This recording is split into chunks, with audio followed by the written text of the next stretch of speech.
နေတော်ဝင်သွားပြီငှက်ကလေးတွေတော့အိတ်ဆက်အနားယူဖို့လုပ်နေကြပြီတဖြည်းဖြည်းနဲ့ညဆိုရဲ့အချိန်ဟာ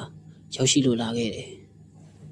ဘုရားကိုအေးချမ်းလာတဲ့ညမှာပန်းချန်တဲ့အင်ဂျီယာမဲ့တွေကတော့ဝိုင်းဖွဲ့ပြီးတော့စားတောက်နေကြတယ်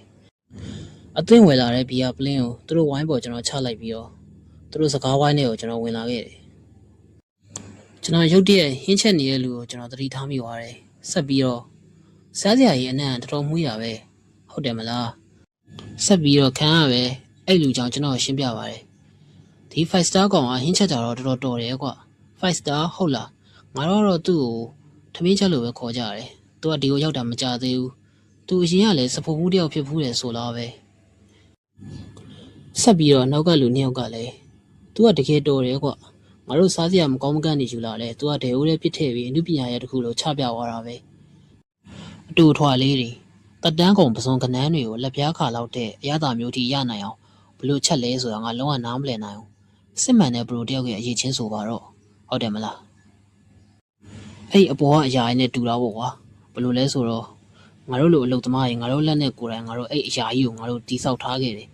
အေးပြီးွားတာနဲ့ပဲငါတို့အမိုက်တီလိုလွှတ်ပစ်တယ်ကွာပြီးရင်ငါတို့တွေကိုဘာမှုတ်တဲ့ကောင်တွေလိုဆက်ဆံတယ်ဒီနိုင်ငံမှာဘာတွေဖြစ်လာလဲကွာစားစရာတွေသာကုန်ခန်းသွားပြင်မယ်လေစကားတွေကတော့ဘယ်တော့မှမကုန်ခန်းနိုင်ပါဘူးခံကတော့သူ့ရဲ့အတွေးမြင်တွေကိုပောက်ကွဲစွာနဲ့ပဲဆက်ပြောနေခဲ့တယ်ငါမင်းမပြောမယ်ငါတို့အစိုးရထဲမှာတော့မှရိုးသားစွာနဲ့အသက်ရှင်သန်နေထိုင်နေရကောင်တယောက်မှမရှိဘူးငါတို့တယောက်ကအမှားအယွင်းတစ်ခုခုလုံးမိရင်တော့အားလုံးကတူညီရဲ့ပြစ်တင်ဝေဖန်မှုမျိုးပဲဝေဖန်ကြတယ်ဘာမှမပြောင်းလဲဘူး